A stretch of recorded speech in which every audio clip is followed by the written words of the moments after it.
Yo, what is up, children of the vault, and welcome back to another Borderlands 3 video. What I have for you guys today is a new Amara Elemental build that's going to focus on surviving Mayhem 3 Slaughtershaft.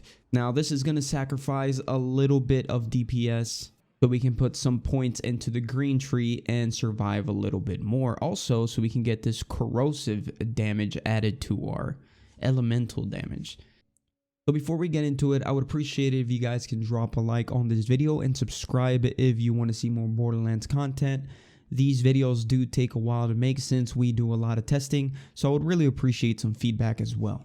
Anyways, let's get right into the tree. For the start, you want to put 5 points into Anima to increase your status effect damage and duration. This is just going to increase your dot damage overall. Then you want to put 5 points into Infusion. What this is going to do is convert a portion of your damage dealt by your weapon into your action skill element. Next up, you want to put 5 points into Tempest. This is going to increase your elemental damage, especially shot damage. And with the weapons we're going to be using, this extra 20% is really going to help. And you want to put 2 points into Wildfire. This is just going to add a spread chance of your status effect. 2 points is enough. Then you want to put 1 point into Dread. Your gun damage is going to be increased for a few seconds after you grasp an enemy. That is 50% bonus damage, and whenever you kill that grasped enemy, your weapon is instantly reloaded. Next up, you want to put 1 point into Deep Welt. This is going to increase your magazine size. Then you want to put 3 points into Indiscriminate, and what this is going to do is create a ricochet chance. So some of your guns may shoot and ricochet and create another status effect to the enemy that was hit by the ricochet bullet.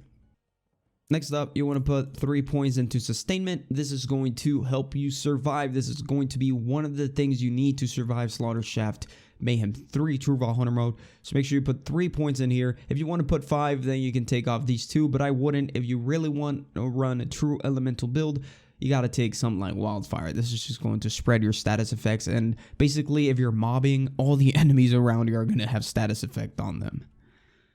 Next up, you want to put 1 point into Forceful Expression. This is bonus elemental damage. Might as well take it. So whatever damage you do, you're going to have 18% more damage based on your action skill element. Now for the green tree, you're going to want to put 5 points into Clarity or Root to Rise. That is completely up to you, or you can put it here. This is literally complete. You want to do more damage, put 3 points into here and 2 into either or. What I like to do is put 3 points onto here, and I need to get to Helping Hand, so I need to spend 2 more points. And really, I don't really need health regeneration since I do have Sustainment. So what I do is I just put 2 points into Root to Rise to increase my max health, and then I like to put 5 points into Helping Hands. This is going to reduce incoming damage by 40%. This is absolutely insane. You guys have no idea how much survivability this gives you. Then over to the blue tree, put 3 points into Do Harm. This is because we're going to be using Phase Grasp, and the damage that ties to that bind do really benefit from Do Harm. It shouldn't. I think that's not how it's supposed to work, but that's how it works for now, so make sure you put this on. If you want to max it out to 5 points, you're going to be sacrificing a few of these, so I wouldn't do that. I'll just put 3 points for now. Then you want to put 2 points into Fast Hands. That is, you're going to be reloading faster. Then 5 points into Restless, because this whole build revolves around just constantly using your action skill. This is going to increase your action skill cooldown rate.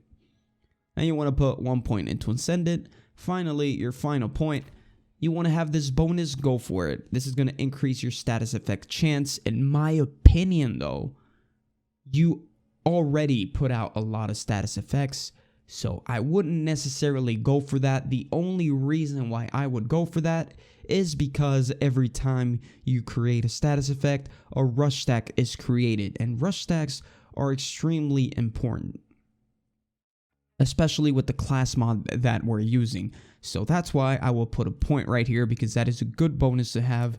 You're going to be creating more rush stacks because it's so easy to apply status effect on someone that you automatically just create rush stacks like crazy. So put it there, and that's basically it for the points. Now let's go into the actual skills and the augments that we use.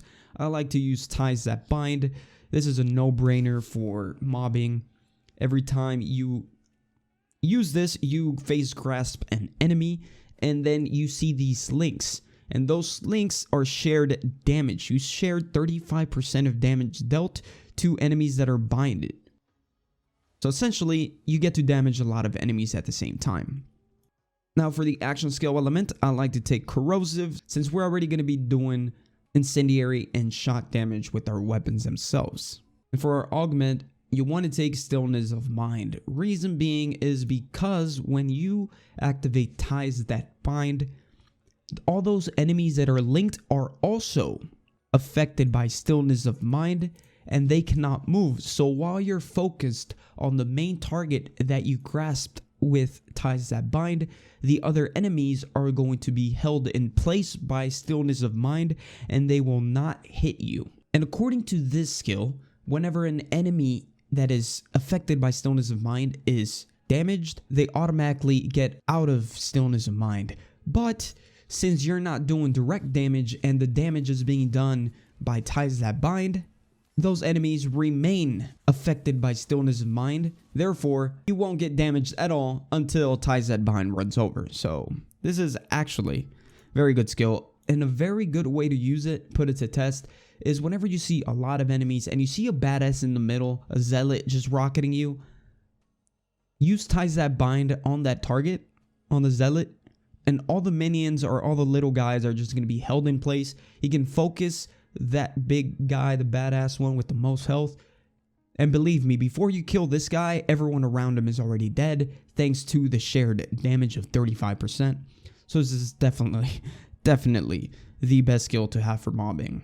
And keep in mind that I don't have any bonus stats here. I have 186. I actually reset. I was at 267, and I messed with the files and I reset my guardian rank just so I could do better testing for obviously the people that play the least. So obviously most of you already have points into here, maybe have some of these skills. So if this build works for me, it should definitely work for you. So let's get right into our weapons. I like to take a subsidized brain. I actually have the wrong weapons here. Okay, anyways, you want to take a brainstormer for the shotgun with shock damage. And basically what this does is every time you shoot an enemy, lightning chains create, damaging nearby enemies. And with the ricochet perk that we have over here, whenever you damage an enemy and he does that lightning effect affecting other enemies, those bullets can also ricochet to another target, and that other target can also create that lightning effect. Then, this is wrong. You want to take an incendiary weapon. I'm just gonna put... I had a pistol, which was really good. I don't know what happened to it, but it doesn't really matter. Just have your favorite weapon. Oh, this one. I like to use this one too. This one fires a long musket. I also have it with a crazy anointed skills here. Increase 11% fire rate and 26 reload speed. This is actually insane. Especially when you're in Slaughter you run into a lot of anointed. Whenever you just grasp them and you just go off with this. Keep in mind that you're hardly going to be using this one. You're mostly going to be using your brainstormer. So that's why I don't like to run two shotguns, because I'm just going to be using the shotgun most of the time, because this is going to do shock damage plus my action skill element thanks to infusion and forceful expression. I'm going to be doing corrosive damage at the same time. So this is going to deal with shields regardless. If it's shield or armor, you're going to deal with it. Once you get rid of that, you can switch to your incendiary weapon and just finish them off like that. And keep in mind, when you grasp a target with ties that bind, you're more than likely going to grab the enemy with the most health. So whenever you're done with their shields and kill them off with the long musket, by the time you're done, most of the enemies around them are going to be dead. Now for my third weapon, I like to take Nighthawking. Reason being is because I love this weapon. No other explanation. I mean, if you want to take a Lyuda to deal with enemies when you're in second chance, I think the Lyuda is a very good weapon to kill enemies with whenever you're in second chance and you want to get that second win. But I like to take the Nighthawking. Reason, it's cryo damage. You can freeze enemies. And one more thing. This thing has a secret that you only know if you use it. It does incendiary damage as well. So this is a good weapon to deal with flesh in case you need to reload this. You switch to this real quick. And then finally, I like to take the Omni Loader. And shout out to Eroctic for this idea. he uses it as well. Every time you reload this weapon, it reloads the rest of your weapons. If you want to get this weapon, you got to complete the mission Family Jewel. It's that mission in the Voracious Canopy whenever you follow that little pink teddy bear, Balix. Well, that's a weapon. You get it at the end of the mission, and it's very good. Whenever I'm playing Slaughtershaft, I run out of ammo on these 3 weapons. All I do is switch to this one and reload it. And once I reloaded, these 3 weapons are automatically reloaded, and the less reloading you do, the more DPS you do. Next up, I like to take a Primordial Phaserker, or just any Phaserker. Reason, because of this. Max rush stacks +5, and then for every rush stack, you get 3% weapon damage and 10% action skill cooldown rate. And whenever you use your action skill, you gain your max rush stack count.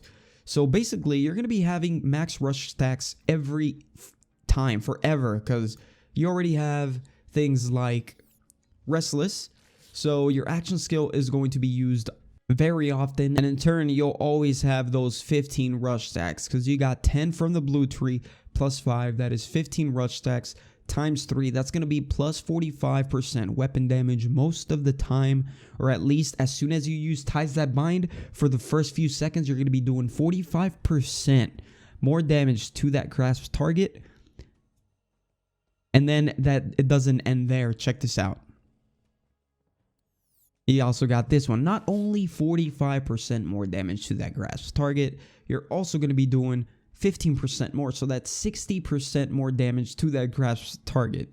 And that's not even counting this, the bonus elemental damage. So much extra damage with this build. Believe me, you're not going to find a better elemental build for mobbing on the hardest thing, which is Slaughtershaft Mayhem 3 True Vault Hunter mode. Of course, I have some survivability perks here, which are really going to help you. And this one, personal space, oh my god, this with ties, whenever you're mobbing, you're in their face.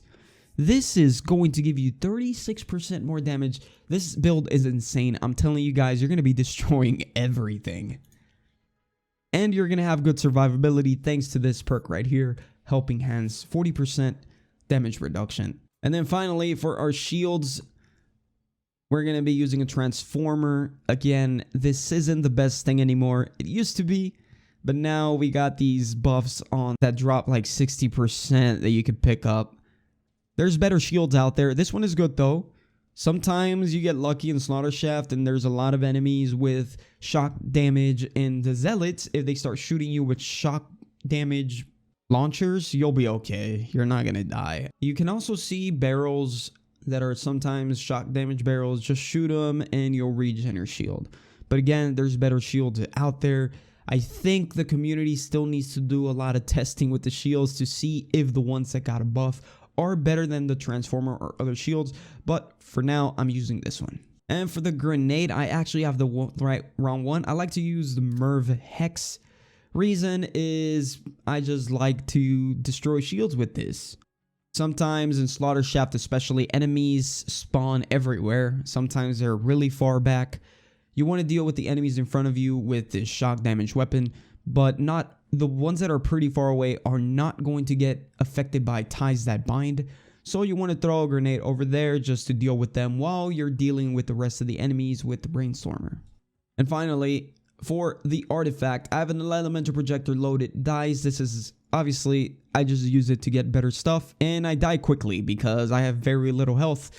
But you don't want to use this one. You want to use elemental projector Victory Rush, and what this is going to do is give you bonus damage against badass enemies and bosses.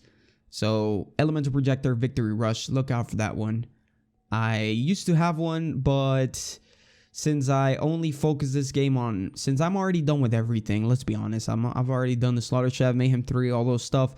All I have left to do is get as much loot as possible, better anointed. For example, right here I have this one, Face Slam. This is not a melee build, so it's kind of a waste, but eventually I'll run a melee build for a few months and I'll make a video about it. But for now, we'll stick with this build. I have a bossing build that I was running before this, but I don't think I'm going to be running it anymore because I still one-shot bosses even with an elemental build. So I'm just going to stick to this Anyways, guys, I have arrived to the end of the video. If you guys found this video informative, helpful, if you guys want to try this for yourself, please let me know in the comments what you think. Also, if you want to drop a like, that would be great. It helps share the video, put the word out there. Also, if you want to subscribe to the channel, I would really appreciate it. And that's going to do it for me. Thank you guys for watching, and I'll see you guys in the next one.